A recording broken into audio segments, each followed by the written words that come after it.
So this happened just a few days ago, and it took me some time to process before I felt ready to talk about it. A little backstory. I was hired for a short trip to Ukraine as a keynote speaker and decided to book myself an extra night at a Soviet-styled 4-star Hotel Ukraine in the central square of Kiev. The Hotel Ukraine was certainly not up to date, but I thought that it could be charming to stay in a classic Soviet-era luxury building, and I honestly did not mind the old-school furniture that much. I stay in upscale places often enough and thought, why not try something historic and different this time? I checked in at around 1600, and I thought the room was an absolute steal for its size. I was on the 6th floor with a beautiful view, so I happily left my things and decided to go enjoy my night in Kiev. I arrived at Hotel Ukraine at around 23:20, and I was filming through the window of the cab as I pulled up to the hotel. I had been filming most of my trip as I enjoy making videos for memories, so it was not unusual that I was recording the arrival. As I got out of the cab, I looked around at the people coming into the hotel and got my first red flag. People were ridiculously intoxicated, and one man was literally collapsing out of a car, being helped by 2 others. It gave me the creeps, so I took a moment at the top of the staircase and filmed the scene. The air felt weird, so I thought it best I get into my room as quickly as possible and try to avoid any people. I walk across the large lobby to where the elevators are and press the button.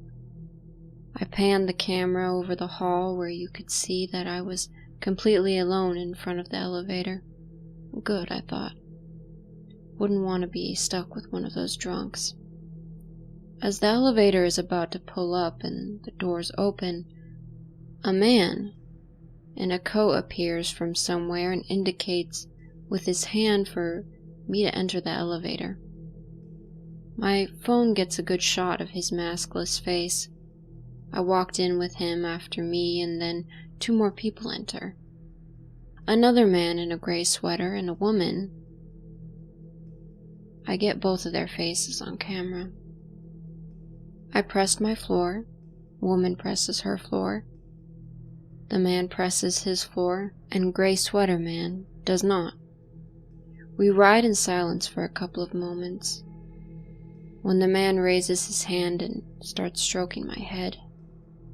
He was petting me, like I was a kitten. I instantly pulled back and said out loud, "Don't touch me." He responds with, "Okay." I looked at the other 2 people in the elevator expecting them to be shocked, or at least somehow responsive. Instead, they gave me the most creepy, sinister smiles, grinning in a way that looks like they are pleased. On top of that, the unanimity of those smiles made it seem like they were together. They also don't appear drunk, nor are standing funny. In fact, they seem totally sober. At that point, all my senses start kicking in. Every scenario is playing through my head. I think back to a lot of stories I read on L&M and watched on Netflix, and started coming up with all kinds of effed up scenarios for what could happen next. I am alone in Kiev. This hotel is ancient and has no cameras, nor guards on top floors. I tried not to panic. I could only think about how I had to get to my room ASAP. The elevator door opens, and I rush out. Gray sweater man follows. I start speed walking down the hallways towards my room, and he follows. As I begin to approach the corner of the hallway where my room is, I make a sharp U-turn. There's no way in hell I will let him know what room I am in. I'm walking back down the hallways, and he does a kind of zigzag as I walk past him that I caught on camera.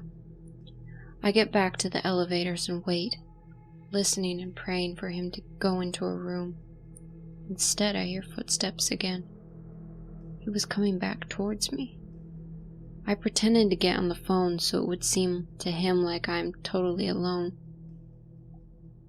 As he walks up to where I am standing at the elevators and lingers for a moment, looking at me, I start speeding down the hallway again towards my room.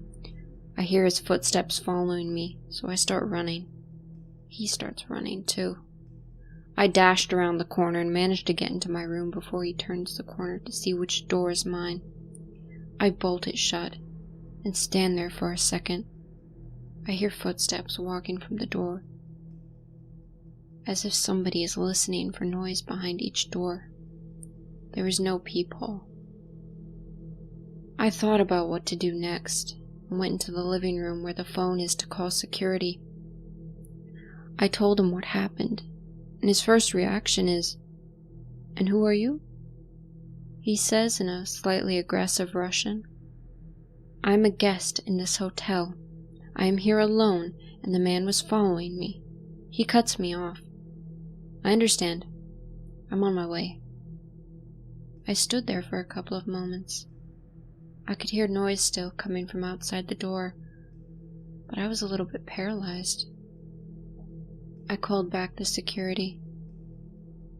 "I took care of it," he says. "Great.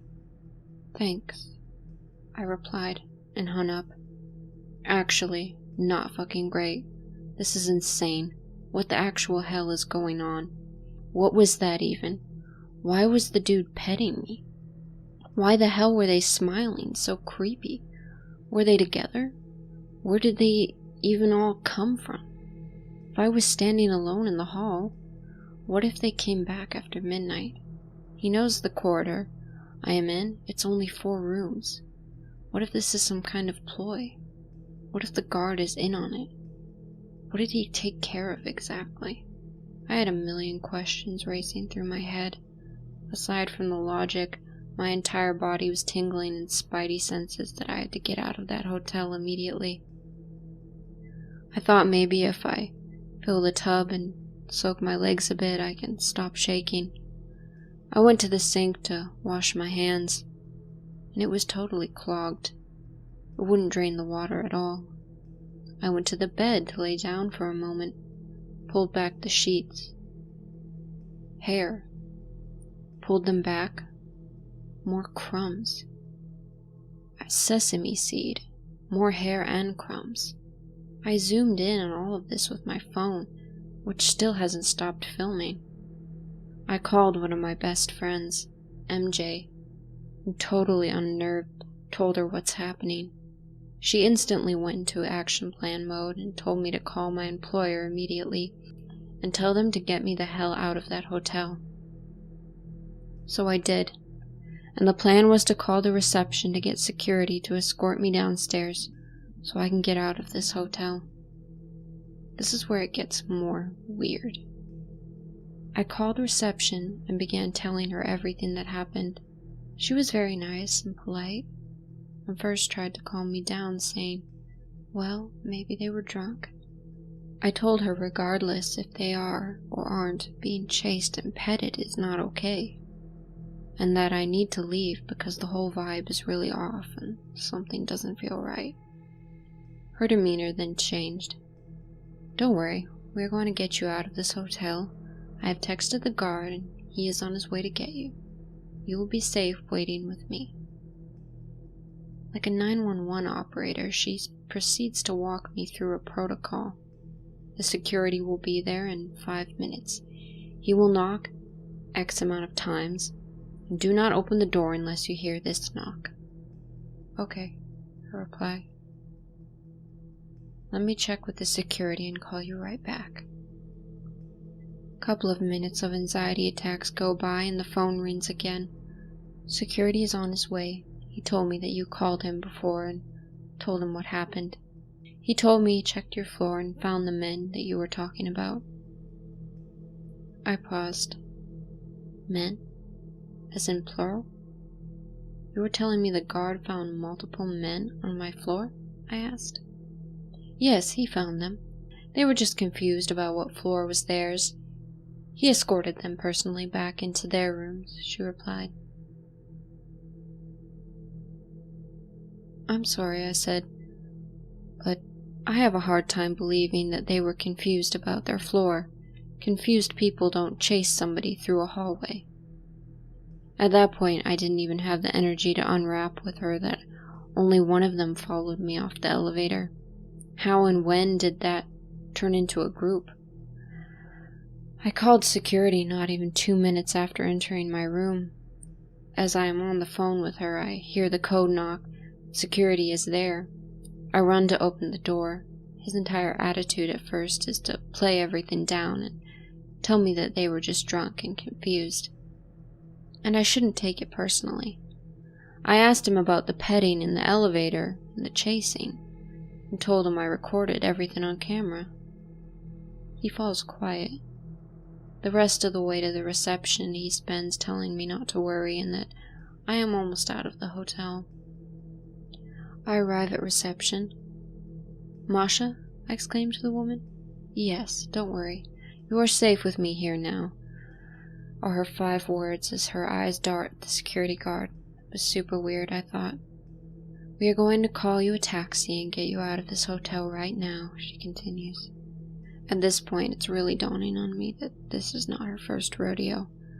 I thought back to the phone call in the room and how quickly she snapped into protocol, and how flawless it went. It hit me that there is no possible way that I am the first woman to be in this situation, given how quickly she stated to take me seriously, while the guard continued to downplay the whole thing. I called my Uber, and Masha and I continued to stand there for some time. You know, you should have never booked this hotel. People kept saying this to me all day, that it's old school but Soviet style, but I thought it could have a charm as it's on the main square and has an amazing view, I replied. Yes, I can understand that. But this hotel, it's not a place for a girl like you. What does that mean? It's just... Her eyes fall to the floor and she looks at her feet nervously. This hotel has strange people, and I'm so sorry that you experienced this. Sadly, I can't control them, she continues, eyes shifting weird towards the guard again. Well, fuck. I don't even want to start analyzing what that means. She then offers me a bottle of water. She brings out a full glass and places the bottle on the desk.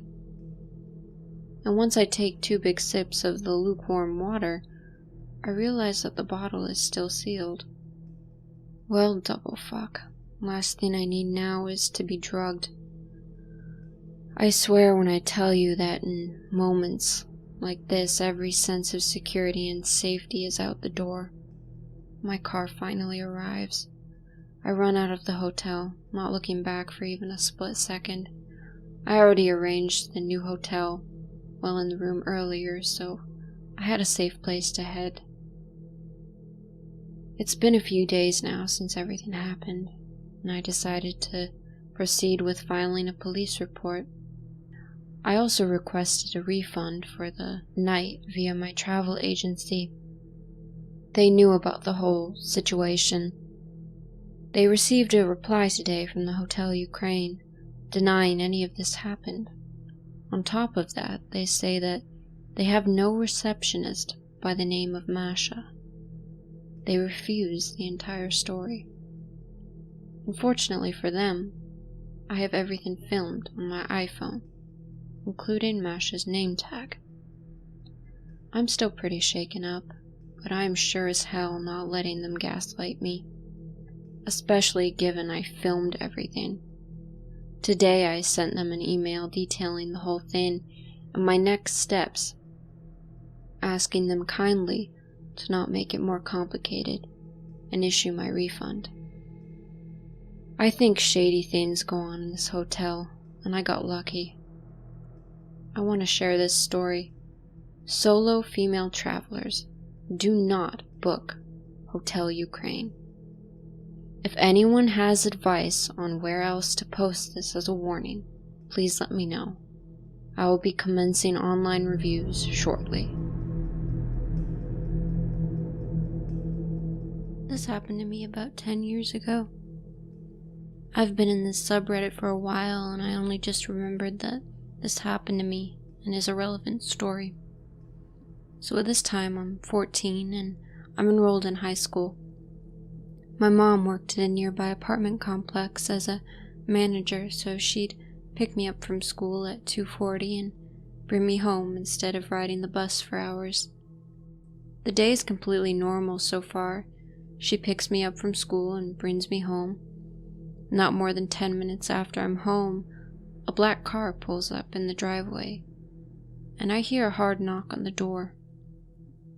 I look through the glass on the front door and I can clearly see a man wearing a hoodie in the summer laying on the ground in front of my door. I guess he assumed he was completely obscured because my mom had a wreath on the door and the space between the window and bottom of the door was wide enough that someone could probably assume I couldn't see them. Well, I saw him. I ran and grabbed the house phone and called the police from the kitchen where I could see the car.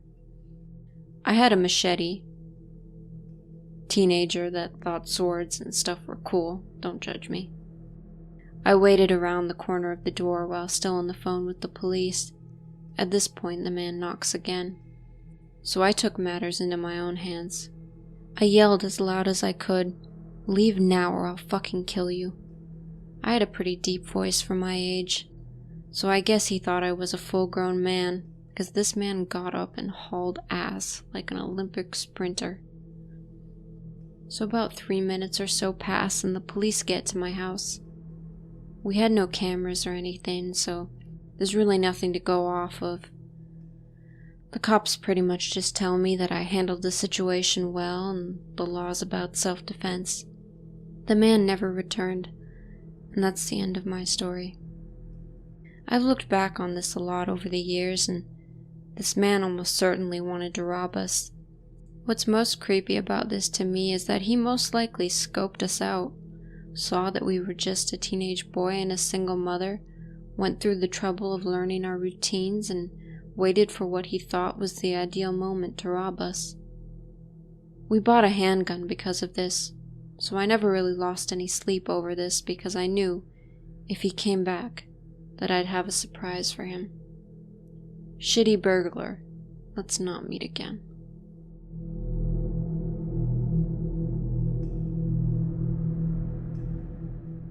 Let me preface this by telling you I took a very unconventional path through life. When I was 19, I found myself roaming around the country living out of my car. I would bounce from friends' dorms and apartments, taking odd jobs to put gas in my car and move from place to place. I stopped short of calling myself homeless just on account of the fact that I chose to live like this. I'd received word that I could crash on a friend's couch in Detroit, and after doing the math, I figured I had just enough money to make it there on fumes. To avoid traffic, which could very well run down the precious little gas I had, I drove at night, when I could share the road with deer and truckers. Late that night, I found myself driving along the interstate through rural Pennsylvania. As expected, the roads were empty, except for the occasional trucker enjoying the open road. I used an atlas to plot my own routes, along with a notepad filled with advice and suggestions people had bestowed upon me, interspersed with calculations on distance, gas mileage, and funds. As this was around 20 years ago, high-tech was a monochrome cell phone that had spotty service at best in these remote areas. Traveling under these means meant I had to be mindful of the needle on my fuel gauge, but I would still try to push it, knowing money was tight, and I found better gas prices, once I got to Ohio. Eventually, I was forced to pull off the empty highway as the needle crept too close to empty for my comfort. Exiting the highway, I followed the signs directing me towards a gas station. I made a right and followed the road. As I drove several miles along that dark, equally empty road, I noticed headlights coming around a bend ahead of me. After passing the only other vehicle on the road, I continued alone until I saw headlights in my rearview mirror. Thinking nothing of it, I continued along to finally pull into a closed gas station. I panicked a little, not knowing if I had enough gas, if I needed to double back into the highway and continue further on my drive. As I weighed my options and saw I had no cell phone service, I realized that, while there was no one working the pumps, it was open for card transactions. As I stepped out of my car and swiped my card, a car pulled in, coming from the direction of the highway. They circled the pumps, then pulled up on the other side of the pump and rolled their window down.